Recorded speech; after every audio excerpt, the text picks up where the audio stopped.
بسم اللہ الرحمن الرحیم۔ ناظرین و سامعین، السلام علیکم ورحمۃ اللہ وبرکاتہ۔ حضرت سلیمان علیہ السلام اپنے ایک وزیر کے ساتھ مجلس میں بیٹھے گفتگو کر رہے تھے کہ ایک شخص نہایت خوبصورت حلیے میں عمدہ پوشاک پہنے اعلیٰ وضاقت کے ساتھ مجلس میں داخل ہوا۔ تھوڑی دیر بیٹھنے کے بعد وہ شخص چلا گیا۔ اس کے جانے کے بعد وزیر نے حضرت سلیمان علیہ السلام سے پوچھا، اللہ کے نبی، یہ ابھی جو شخص آپ کے پاس تھا کون تھا؟ ارشاد ہوا، میرے پاس جو شخص بیٹھا تھا ملک الموت تھا۔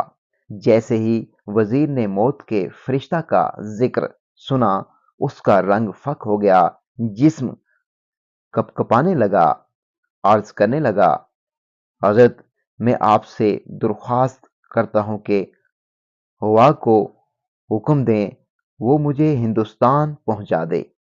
میرے لیے ممکن نہیں کہ میں اس جگہ بیٹھوں جہاں ملک الموت بیٹھا ہے۔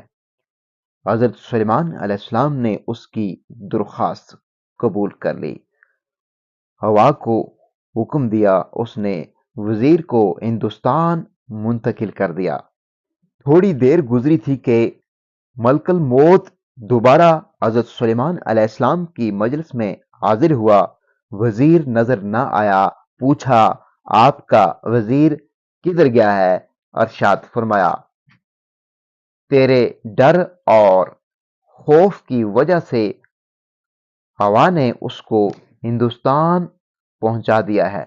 ملک الموت کہنے لگا، جب تھوڑی دیر پہلے آپ کی مجلس میں آیا تھا تو اس شخص کو آپ کی مجلس میں دیکھ کر بڑا متعجب ہوا، کیونکہ مجھے اللہ تعالیٰ نے حکم دیا تھا کہ فلاں وقت پر اس شخص کی ہندوستان کے فلاں علاقے میں جان قبض کرنا ہے، اور یہ ہندوستان سے ہزاروں میل دور آپ کے پاس بیٹھا ہے۔ سبحان اللہ، اللہ تعالیٰ تقدیر میں لکھے ہوئے وقت اور جگہ کو بدلتا نہیں۔ بہرحال میں وقت مقررہ پر ہندوستان پہنچا تو یہ شخص اس جگہ موجود تھا، اور اب میں اس کی جان قبض کر کے آپ کے پاس آ رہا ہوں۔ ناظرین و سامعین، آج کی ویڈیو میں اتنا ہی۔ مزید اسلامی اور معلوماتی ویڈیوز دیکھنے کے لیے ابھی تک اگر آپ نے ہمارے اسلامی اور معلوماتی channel wealth of knowledge corner کو سبسکرائب نہیں کیا تو لازمی سبسکرائب کر دیجیے گا، بیل آئیکن کو آل پہ کر دیجیے گا تاکہ آنے والی ویڈیوز کا نوٹیفیکیشن آپ کو بر وقت وصول ہو سکے۔ اگلی ویڈیو تک مجھے دیجیے اجازت۔ اللہ حافظ۔